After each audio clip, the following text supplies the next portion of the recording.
Mateus capítulo 27. De manhã cedo, todos os chefes dos sacerdotes e líderes religiosos do povo tomaram a decisão de condenar Jesus à morte e, amarrando-o, levaram-no e o entregaram a Pilatos, o governador. Quando Judas, que o havia traído, viu que Jesus fora condenado, foi tomado de remorso e devolveu aos chefes dos sacerdotes e aos líderes religiosos as 30 moedas de prata. E disse: pequei, pois traí sangue inocente. E eles retrucaram: que nos importa? A responsabilidade é sua. Então Judas jogou o dinheiro dentro do templo e, saindo, foi e enforcou-se. Os chefes dos sacerdotes ajuntaram as moedas e disseram: é contra a lei colocar este dinheiro no tesouro, visto que é preço de sangue. Então decidiram usar aquele dinheiro para comprar o campo do oleiro, para cemitério de estrangeiros. Por isso ele se chama Campo de Sangue até o dia de hoje. Então se cumpriu o que fora dito pelo profeta Jeremias. Tomaram as 30 moedas de prata, preço em que foi avaliado pelo povo de Israel, e as usaram para comprar o campo do oleiro, como o Senhor me havia ordenado.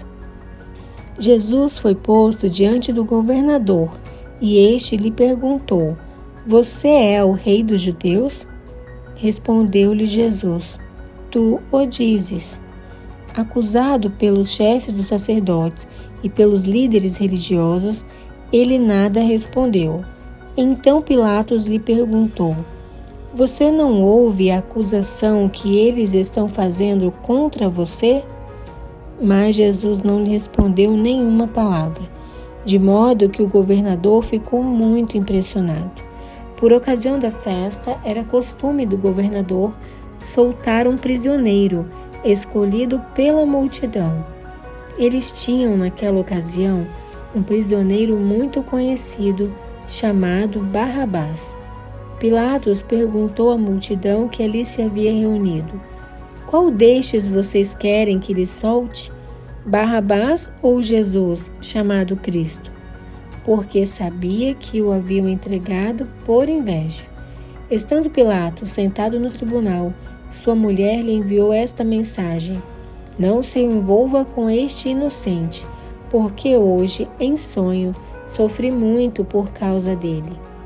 Mas os chefes dos sacerdotes e os líderes religiosos convenceram a multidão a que pedissem Barrabás e mandassem executar Jesus.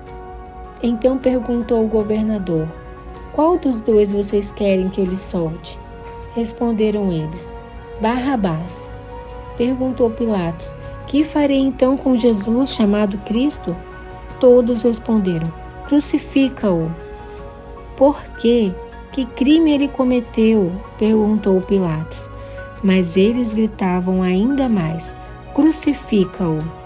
Quando Pilatos percebeu que não estava obtendo nenhum resultado, mas, ao contrário, estava se iniciando um tumulto, mandou trazer água, lavou as mãos diante da multidão e disse: estou inocente do sangue deste homem.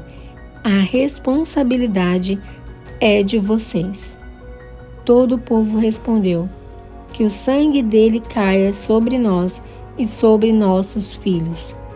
Então Pilatos soltou-lhes Barrabás, mandou açoitar Jesus e o entregou para ser crucificado.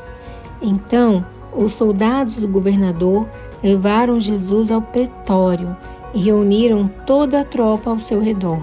Tiraram-lhe as vestes e puseram nele um manto vermelho. Fizeram uma coroa de espinhos e a colocaram em sua cabeça.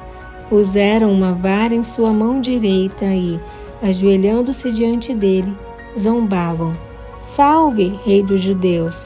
Cuspiram nele e, tirando dele a vara de sua mão, batiam com ela na cabeça. Depois de terem zombado dele, Tiraram-lhe o manto e o vestiram com suas próprias roupas. Então o levaram para crucificá-lo. Ao saírem, encontraram um homem de Cirene chamado Simão e o forçaram a carregar a cruz. Chegaram a um lugar chamado Gólgota, que quer dizer lugar da caveira, e lhe deram para beber vinho misturado com fel. Mas ele, depois de prová-lo, recusou-se a beber. Depois de o crucificarem, dividiram as roupas dele, tirando sortes, e, sentando-se, vigiavam-no ali.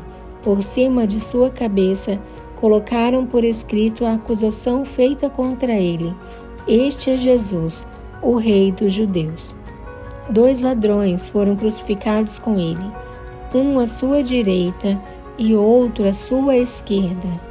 Os que passavam lançavam-lhe insultos, balançando a cabeça e dizendo: Você que destrói o templo e o reedifica em 3 dias, salve-se!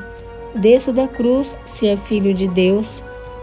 Da mesma forma, os chefes dos sacerdotes, os mestres da lei e os líderes religiosos zombavam dele, dizendo: Salvou os outros, mas não é capaz de salvar a si mesmo.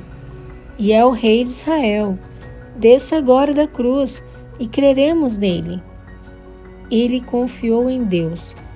Que Deus o salve agora, se dele tem compaixão, pois disse: Sou o Filho de Deus. Igualmente o insultavam os ladrões que haviam sido crucificados com ele. E houve trevas sobre toda a terra, do meio-dia às 3 horas da tarde. Por volta das 3 horas da tarde, Jesus bradou em alta voz: Eloi, Eloi, lama sabachthani, que significa: meu Deus, por que me abandonaste? Quando alguns dos que estavam ali ouviram isso, disseram: Ele está chamando Elias. Imediatamente, um deles correu em busca de uma esponja, embebeu-a em vinagre, colocou-a na ponta de uma vara e deu-a a Jesus para beber. Mas os outros disseram: Deixem-no. Vejamos se Elias vem salvá-lo. Depois de ter bradado novamente em alta voz, Jesus entregou o Espírito. Naquele momento, o véu do santuário rasgou-se em 2 partes, de alto a baixo. A terra tremeu e as rochas se partiram. Os sepulcros se abriram e os corpos de muitos santos que tinham morrido foram ressuscitados. E, saindo dos sepulcros, depois da ressurreição de Jesus, entraram na cidade santa e apareceram a muitos. Quando o centurião e os que com ele vigiavam Jesus viram o terremoto e tudo o que havia acontecido, ficaram aterrorizados e exclamaram: verdadeiramente, este era o Filho de Deus. Muitas mulheres estavam ali, observando-o de longe. Elas haviam seguido Jesus desde a Galileia para o servir. Entre elas estavam Maria Madalena, Maria, mãe de Tiago e de José, e a mãe dos filhos de Zebedeu. Ao cair da tarde, chegou um homem rico de Arimateia, chamado José, que se tornara discípulo de Jesus. Dirigindo-se a Pilatos, pediu o corpo de Jesus, e Pilatos ordenou que lhe fosse entregue. José tomou o corpo, envolveu-o no lençol limpo de linho e o colocou num sepulcro novo que ele havia mandado cavar na rocha. E, fazendo rolar uma grande pedra sobre a entrada do sepulcro, retirou-se. Maria Madalena e a outra Maria estavam assentadas ali, em frente do sepulcro. No dia seguinte, isto é, no sábado, os chefes dos sacerdotes e os fariseus dirigiram-se a Pilatos e disseram: Senhor, lembramos que, enquanto ainda estava vivo, aquele impostor disse: depois de 3 dias ressuscitarei. Ordena, pois, que o sepulcro dele seja guardado até o terceiro dia, para que não venham seus discípulos e, roubando o corpo, digam ao povo que ele ressuscitou dentre os mortos. Este último engano será pior do que o primeiro. Levem um destacamento, respondeu Pilatos. Podem ir e mantenham o sepulcro em segurança, como acharem melhor. Eles foram e armaram um esquema de segurança no sepulcro, e além de deixarem um destacamento montando guarda, lacraram a pedra.